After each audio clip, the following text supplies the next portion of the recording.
So this all started because you grew up without having a father figure. At what point did you translate that realization to, boy, I think I could help other people because I know what it's like to live without having someone tell you, here's how you change a tire, here's how you make scrambled eggs.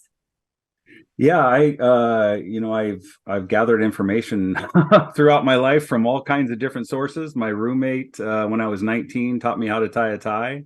And I've just picked up nuggets over my lifetime. And so I thought, I should do my best to share these with people that maybe are in a similar situation to what I was in. So when you had that idea, did you think, you know what?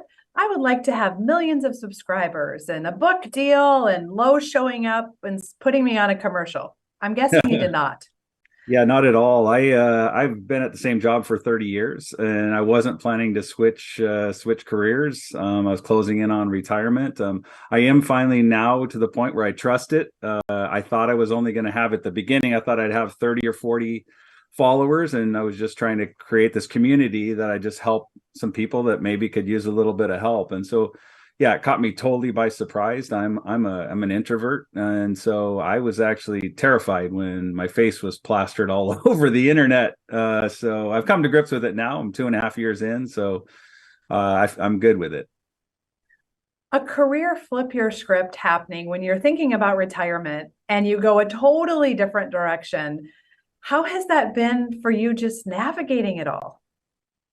Yeah, it's been difficult, and I've had to learn kind of the same way throughout my whole life, where I've had to learn a lot of things the hard way, and because this wasn't planned, we've definitely hit some bumps in the road along the way, and so I may have to do some dad how do I's about that because I finally have a great manager 2.5 years in. I finally signed on with a good manager last April, and I've been through a couple managers, and it's tough. It's tough to figure out who you can trust because I tend to be a trusting person because I don't want to go through life being, cynical. And so when people say they're going to do something, I try to trust them, and I've been burned a few times. So To your point, there isn't a book out there to, give someone this test and you'll determine if they understand the golden rule or they will do what they say or they will not lie. There isn't really a test to navigate that. So if you could put out a video, Rob, that'd be super helpful.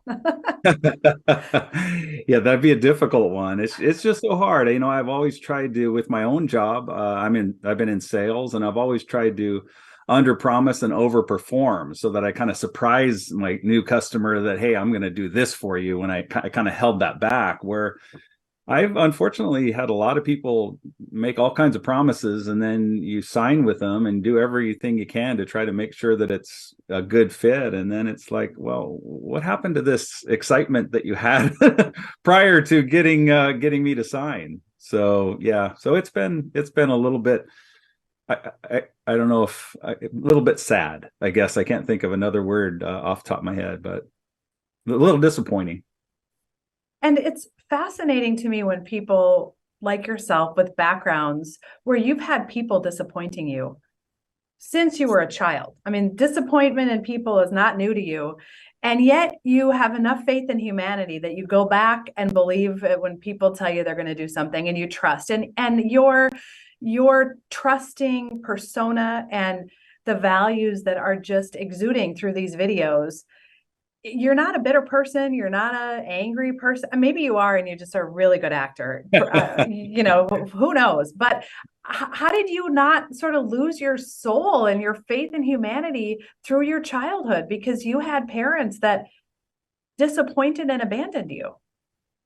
Yeah, I don't like to dwell on that honestly because I think and I've shared this in my book, and I've tried to share it a lot. I think a big part of my message is forgiveness. I think forgiveness is so huge in anyone's life, and I can speak from my own experience of holding on to that bitterness for a long time with my dad and not being able to forgive him. And then when I finally did, and I've compared it to coughing up a hairball, it took a while to get it out, and through a lot of tears, and But now on the other side of that, I'm so grateful that I didn't wait for him to ask for forgiveness, but I forgave him. And so I wasn't dragging the past into the future. And so I think that's a big part of my message. And I'd be a hypocrite if I, walked around holding grudges. I just can't live life like that. I think life is temporary, or I know life is temporary, and I'm a man of faith. And so my hope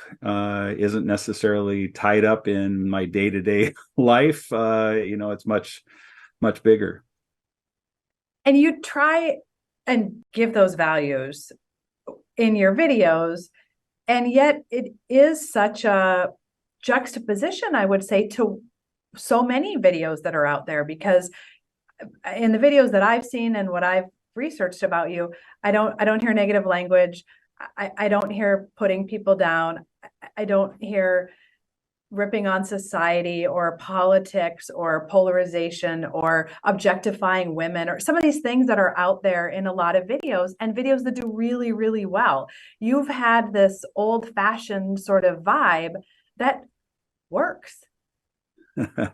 Yeah, I want to remain wholesome, we still live in the same house, still drive the same used cars. I don't, my ultimate goal would be to give back if we get to a point where we're doing well enough. I don't need a bigger house. I don't need, again, things are temporary in my mind. I'd rather do whatever I can, and whatever I feel like God has given me this platform, and whatever I can use it for good. That's what I want to do. And I want anybody and everybody to feel safe coming in. And I want to be able to love people, because, there is so much divisiveness, and I have my own opinions too, like anybody else. But I don't know. I want my channel to be a safe place where people can learn, and I want men and women to learn everything. I think it's silly for a man to not know how to cook. I've had people say, well, I'll just have my mom make me scrambled eggs. Well, what if your mom's not around? What if your mom's not around and you want scrambled eggs?